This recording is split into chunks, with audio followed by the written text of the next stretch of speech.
सामरी और बछड़े की पूजा। एक आदमी था सामरी, जो मिस्र में जादू और धोखे में माहिर था। उसने बनी इसराइल को बहकाया और उनके सोने को इकट्ठा करके एक बछड़े का बुत बना दिया। यह बुत ऐसा था कि जब हवा इसके अंदर जाती तो यह आवाज निकालता था। सामरी ने लोगों से कहा, यही तुम्हारा असली खुदा है, और मूसा इसे भूल गया है।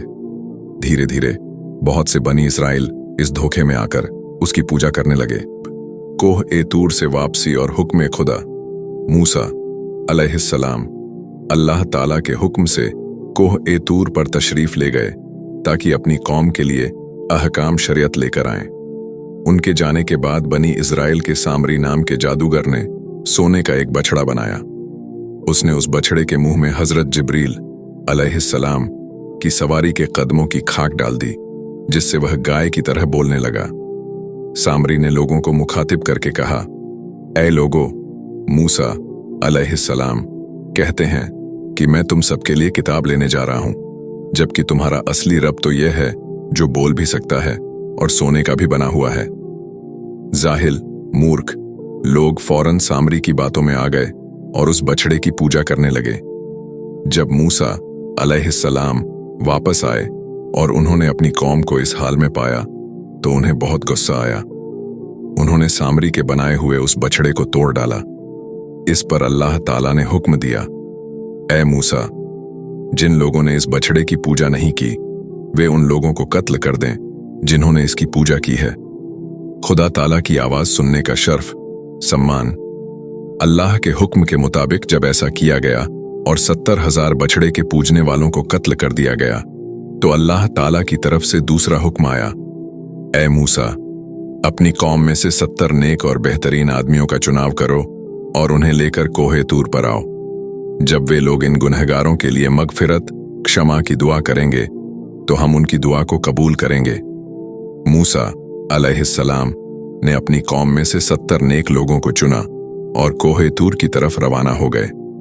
जब वे लोग वहां पहुंचकर नाफरमानों, गुनहगारों के लिए दुआ करने लगे तो अल्लाह ताला ने उन्हें अपनी आवाज सुनने का सम्मान दिया और फरमाया, ऐ बनी इसराइल, मैं ही तुम्हारा रब हूं, मेरे सिवा तुम्हारा कोई माबूद, ईश्वर नहीं।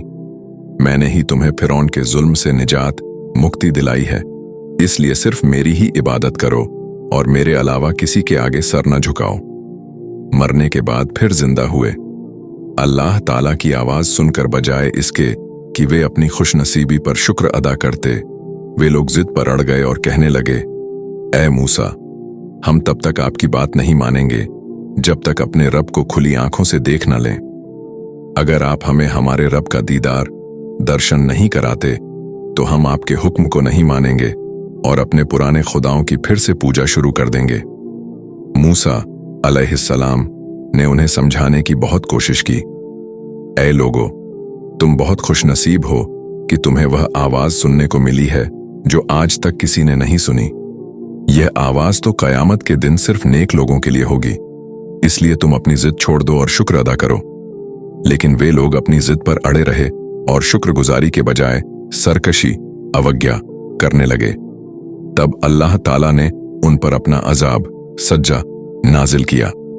एक फरिश्ता कोहे तूर पर आया और उसने एक खौफनाक चीख मारी जिससे उन 70 लोगों के दिल दहल गए और वे सब वहीं मर गए।